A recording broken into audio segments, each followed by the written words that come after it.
Namaste, friends. We continue with the wisdom sharing sessions on Ashtavakra Gita. Today, we will look at the 8th shloka. Ashtavakra says, "The thought, I am the doer, is the bite of a poisonous snake." The thought, I am the doer, is the bite of a poisonous snake. The antidote is the fact of faith, I do nothing. The antidote is the fact of faith, I do nothing. Be happy. Ashtavakra is telling us, I am the doer. This is the bite of the poisonous snake, the ego that has bitten us. The first principle that we derive from this sutra is our belief is everything. We have fallen into the dreams of belief. We become whatever we believe about ourselves. This very idea is very thought-provoking. Whatever we believe about ourselves, we become.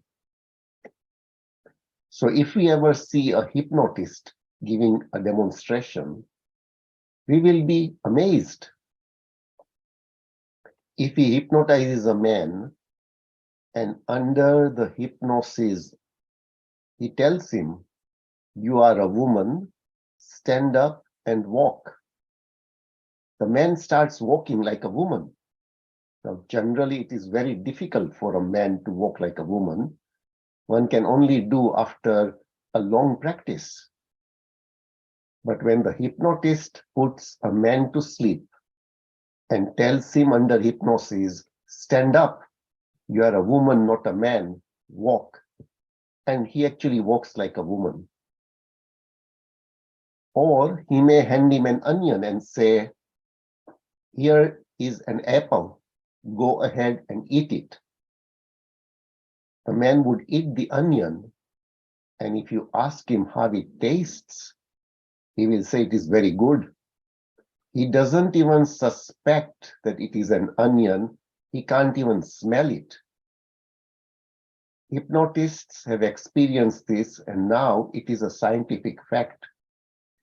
There has been much experimentation in it. Lift the hand of an unconscious, hypnotized man and put an ordinary rock in his hand and tell him that it is a hot coal, and he will throw it away with a jerk, shouting, I am burnt.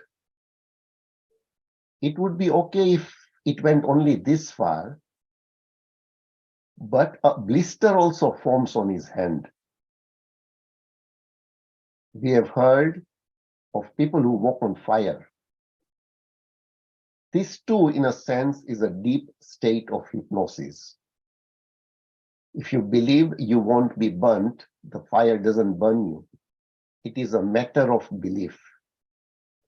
If there is the slightest doubt, there will be trouble and you will be burnt. There have been many incidents where people have felt courageous and simply walked on fire.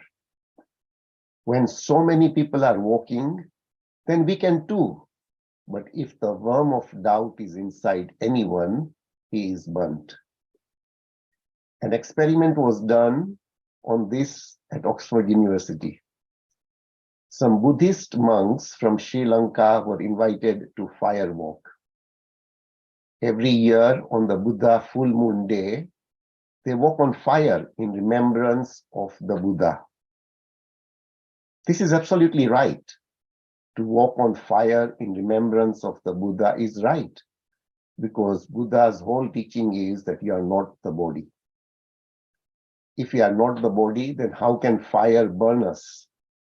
So many monks walk on fire on the Buddha full moon day in Sri Lanka. Some of them were invited to Oxford, and they walked on fire there too. While they were fire walking at Oxford, one of the monks was burnt. About 20 monks walked, but one was burnt. When they looked into why and what had happened, the monk had come only to see England. He had no trust that he could walk on fire. His intention was something else. He had only come as a tourist. He only wanted to see England. And he thought, these 19 people are not getting burnt. Why should I burn? But inside, there was a worm of doubt, and he was burnt. There was another incident that same night. A professor was sitting watching. He had never seen or heard about fire walking. He watched and felt so much trust that he got up and started walking on the fire. He was neither Buddhist nor religious. He didn't know anything about this at all. He just watched so many people walking, and he felt the feeling come from such depths. The trust became so strong that he got up in ecstasy and began dancing on the coals.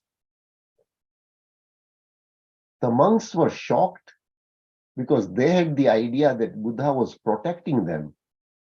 This man was not a Buddhist. He was English. He wasn't even religious. He didn't go to church so that Jesus wouldn't bother about him. He had nothing to do with Buddha. He had no master at all. Just trust. In deep trust, trust fulfills itself.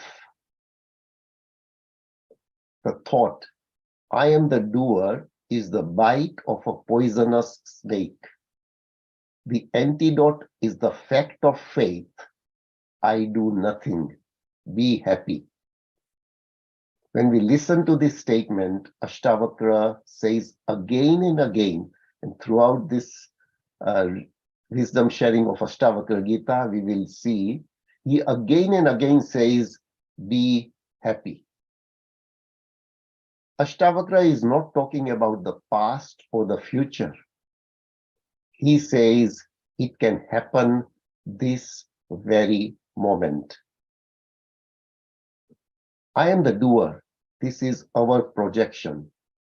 We create our ego in accordance with this projection. The doer means the ego. I am the doer. We create the ego out of this. So the bigger the doer, the bigger the ego. If you've never done anything special, how can you have a big ego? If you've built a big house, your ego becomes as big as the house. If you've created a great empire, so the limits of your ego extend to its limits. Because of this, some mad people have set out to conquer the world. Try to conquer the world. Who has conquered it? People come and go. Who has been able to conquer it? Today we see nations trying to conquer other nations, but history tells us nobody can conquer the world. But people try to conquer it, making claims that their ego is so vast. It's bigger than the whole world. They feel they will be able to surround it. They will be able to make borders. They will be able to define the whole universe. Alexander the Great and Napoleon, Timur and Nadir Shah, all attempted to conquer the world. This desire to conquer the world, whole world, is the desire of the ego. Now let's look at common people. We may have seen someone who has become a minister, a member of parliament, and do you see how they walk? Their walking style changes. And the moment they are out of office, They get into such a bad state. The man is the same, but his strength is lost. The poison of the ego, which gave him that quickness, gave him that high, which brought him a lightness to his step, which kept his head high and his back straight. This is all lost. So what has happened? A moment before he looked so powerful, the next moment he has become so feeble. So once they are out of office, politicians do not live long. They remain strong as long as they are winning elections. But as soon as they are defeated, they lose strength. Psychologists say that people die earlier if they retire than if they hadn't. The single cause of early death is that the person is no longer in power, no longer a police inspector, no longer a member of parliament, or no longer a school teacher. Even a school teacher has his arrogance. He has a realm of his own. He holds sway over 30 or 40 boys. He keeps them in submission. He is the emperor of his classroom. The ego lives within the boundaries of what we can do. Our doing gives strength to the ego. So keep this sutra in mind. I am the doer. Thus has the black serpent of ego bitten you. We become uselessly disturbed and miserable. This misery is not coming from somewhere outside. We ourselves create the unhappiness that we suffer. The bigger the ego, the greater the misery. Ego is a wound, and the slightest puff of air gives pain. It is impossible to make an egoless person miserable. And likewise, it is impossible to make an egoist happy. The egoist has actually made a decision not to be happy, because happiness comes from a mood of yes, from a mood of acceptance. True happiness comes from realizing I am nothing. I am a drop in the ocean. A drop of the ocean, and only the ocean is. What is my being? To the same extent, one's experience of non-being deepens. Showers of happiness begin to flood over you. He who becomes void is filled. He who stands proudly is made void. Therefore, Ashtavakra tells us, I am not the doer. Drink this nectar of trust and be happy. I am not the doer. Ashtavakra calls this feeling immortal nectar. Now let's look at this from another angle. Only ego dies. Consciousness does not die. You never die. Hence, ego is death. Ego is poison. The day we realize that there is no such thing as ego, there is only God inside of us. And inside of all of this expanse, this is one ray, just one drop. Then there is no death for us. Then we are immortal. With God, we are deathless. With just the ego, we are going to die. With yourself, you are alone, against the world, against existence. We are engaged in an impossible battle in which defeat is certain. With God, with consciousness, with infinity, everything is with you. In Him, defeat is impossible. Victory is assured. Take all with you when you start the journey. When it can happen by cooperation, why struggle?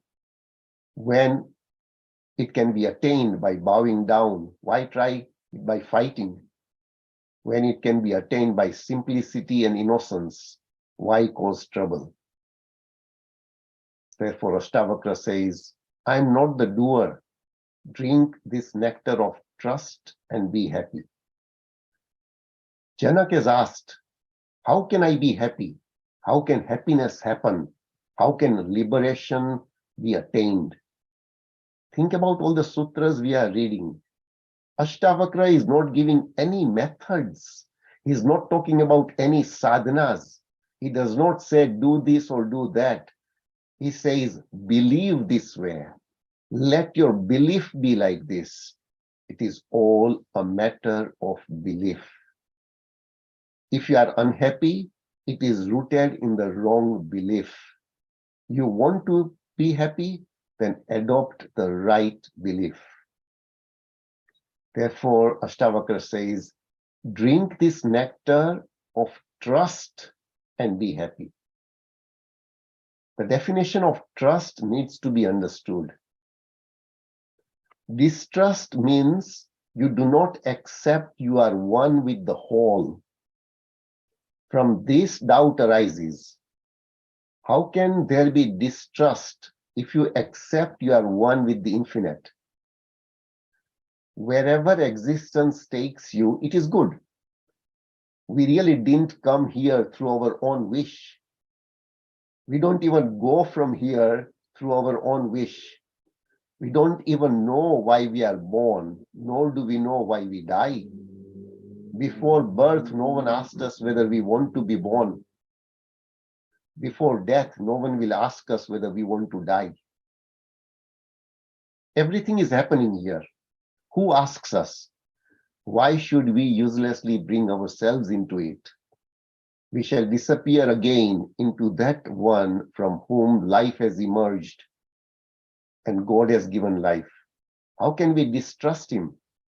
How can we distrust the source from which this beautiful life has emerged? He in whom these flowers blossom, these lotuses bloom. He behind this moon and the stars, these animals and the birds.